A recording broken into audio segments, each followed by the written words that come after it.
What's going on, guys? My name's John, or Johnny GT. This is my buddy Will. Will's been in plenty of my videos before, guys. He actually was in my call-out video, which was a lot of fun. Make sure you check out that video, YouTube call-out of 2018.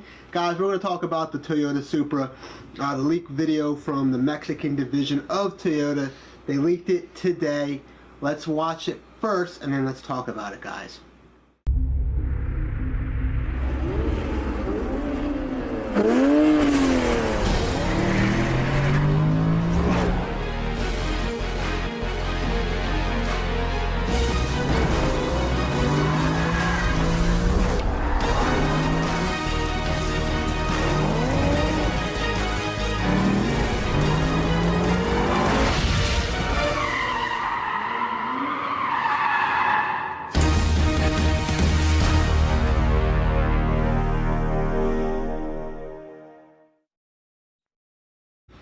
And there you guys have it, the new Toyota Supra leaked footage, guys. Before we dive into it, Will brought up a really good point, something I didn't even think about that he noticed while watching the video. Will, tell them, guys. Upon watching the video, we've seen this plenty of times before. This is like our third take of the video, so we're really kind of over it. But for you guys who want to get this video out here, I had to tell him. It's our third take. I'm exhausted. Right. Anyway, tell them what you noticed when you were watching it. I didn't even pick up on it at first. It seemed very CGI. I don't know if it's like green screen effects, or maybe it's like it was actually this Mark V and they edited it a lot or something, but it definitely seemed very CGI. So even right now, the looks might still be up for speculations, even with the leak. I don't know if they're up to speculation, but I think it's fair to say that it actually might be that much better looking in person, because CGI sometimes takes away, in my opinion anyway, the look of a vehicle. So that's kind of like... I think it's safe to say it's up for speculation then, until we see the real physical in person. Fair enough.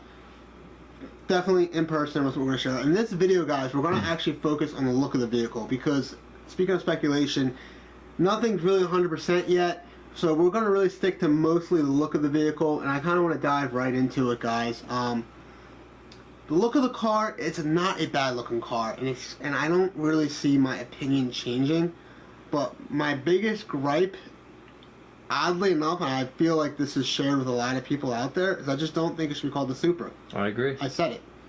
I posted on Instagram. I just don't think it should be the Supra. I do think Toyota has a car, and I'm going to get into that towards the end of the video, that I think is a perfect fit. But I don't think it should be called the Supra. It can be called anything. It can be called the FT1. I don't know if they could have called it like maybe something like the Celica Supra.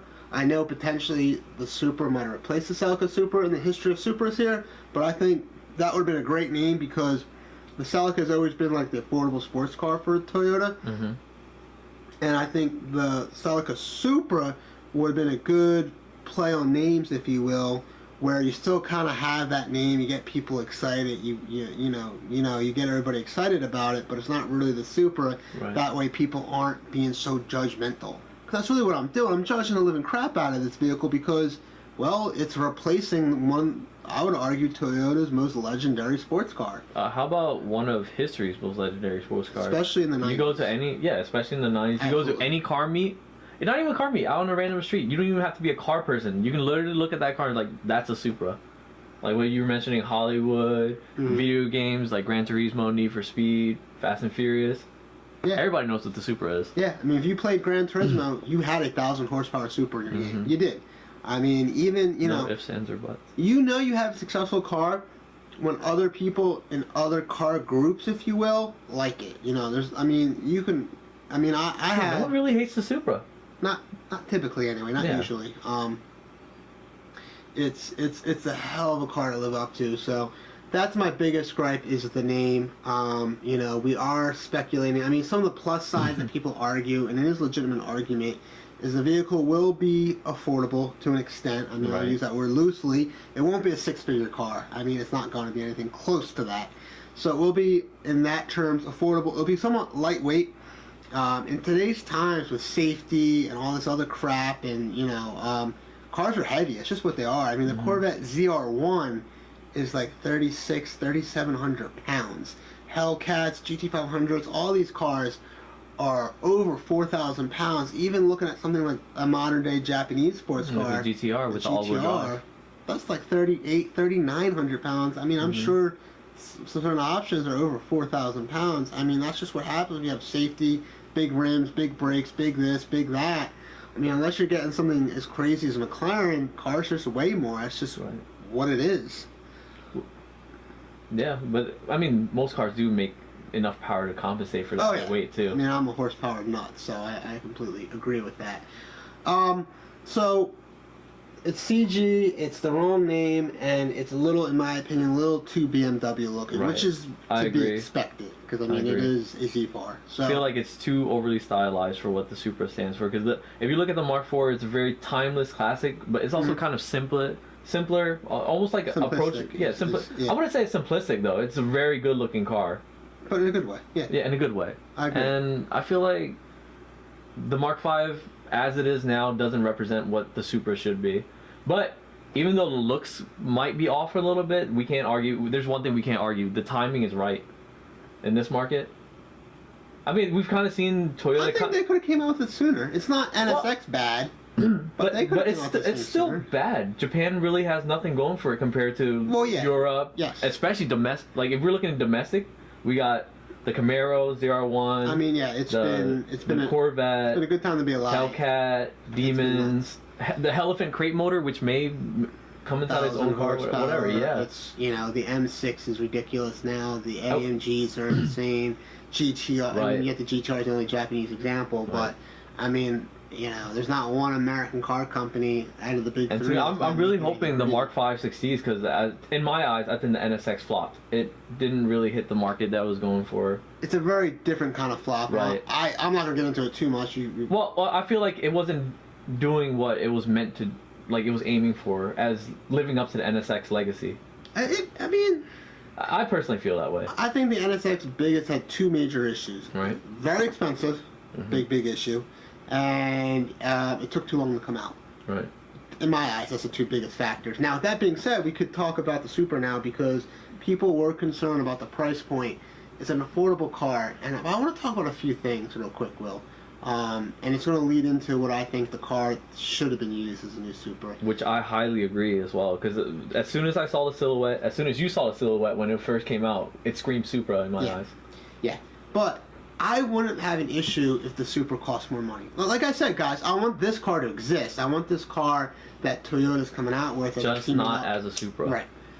Just not as a Supra. And it's okay if it weighed a little more, because it's going to have the power. I mean, they would have put the right motor in there to make some power and to compete with the GTR. And it would have been more money. But guess what, Will? And Will's going to agree with me. I think you guys really... That's what the Supra was. The Supra was a heavy car back then by those standards. Definitely wasn't cheap. And it wasn't cheap. Especially if you consider inflation. You kind of had the math in your head. It was a $45,000 car. I'll put the exact dollar amounts somewhere on the screen here, guys. But like roughly, what's that, $70,000, $80,000 in today's money? That's right there. I mean, it's not quite GTR, but close enough to the GTR that it would compete. Base model GTR, as we like to joke. Right. It would essentially compete with the GTR and potentially any other car that came out in that price point, which still would be affordable. I mean, really, a high-performance car under six figures is, I use the word loosely, affordable. But let's dive right into it. So the car that we're keep referring to since the beginning of this video, guys, is the LC500. I mean, if you just look at this thing, it screams Supra. I think they easily could have threw some new fenders on there. Change the tail lights, maybe like something retro. Something retro to really give it that Supra look. Change the fenders, give it a little more of a curve like to round it. It up a bit. And you know who else does this? We talked about this the first take. This is our third take. I think it's a great example and it shows the success is Porsche. Oh yeah. Because people always talk like, well, the new car shouldn't always look like the old car per se. But guess what? Porsche realized they had something. They had a classic design, and all they did was improve upon that design every year, and the motor, and everything. All they do is improve upon it. And they have like the craziest fan base too, by the way. So I think they should have definitely. Yes, the MK3, the MK4 is drastic, and they look really nothing alike. But the MK3 also didn't have the legacy that the MK4 set. Like that's the whole point we're getting at. The MK4 set has such history and legacy that it's carrying that it's kind of almost unfair for the new MK5. Yeah, it has a lot to live up to. Doomed for failure in a way. In a way, yeah. And it sucks, but that's just how life is. Although I do think that I do applaud Toyota and BMW for what they're doing, because we actually saw what they did with Toyota and Subaru. They had the BRZ and FRS, and now it's the GT86, which is kind of, I think it's like a really good play on the old the AE86 Corolla, right? No, it is. So like I'm hoping maybe it needed a turbo or turbo option, but right. overall, I mean, I but it's still a lightweight chassis tuner that's really fun to drive. No one, like if you've ever driven one, it's fun. Slow. It's slow, but on the right. Very fun and very slow. You just need the right road. You don't. But that's kind of what they were going for, and I'm hoping they do something similar with the new Mark V, because I want the Mark V to succeed.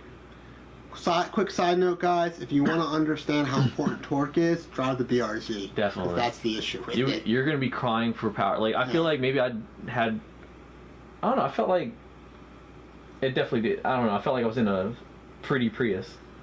Yeah, it had, like, no pickup. Like, it was... Anyway, I'm not too off topic, it stayed planted, though. It was... That's sort of our input on the Supra. Make sure you guys comment below. Tell us what you think. Are you on the same page with us? Are we crazy? Or just being a bunch of a-holes? And, you know, we being too much of a purist? What's your guys' input?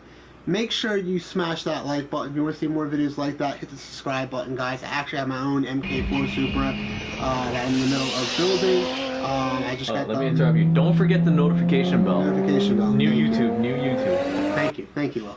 I just got done building the short block. The trans is being built. I'm having a pretty well-known Supra shop. Hopefully finish the car by spring, and I can't wait to get that done because I'll probably do a whole bunch. Like, I just hope we can run into somebody that's going to buy this new Supra, and I would love to do a comparison video. Like a side by side. Yeah, so we actually put the Legend next to this potential replacement Legend side by side. We can really actually take a look, drive them both, and really analyze. So that's type of the actually that might lead into something even more interesting, because I mean looks are one thing, but what we really want, what the Supra is really known for, is how it drives, the engine, the performance. Yeah, it's me a little unfair because mine's going to be single turbo, but that's what people really, single turbo and Supra is almost going hand in hand really in today's times. But definitely stay tuned for more videos.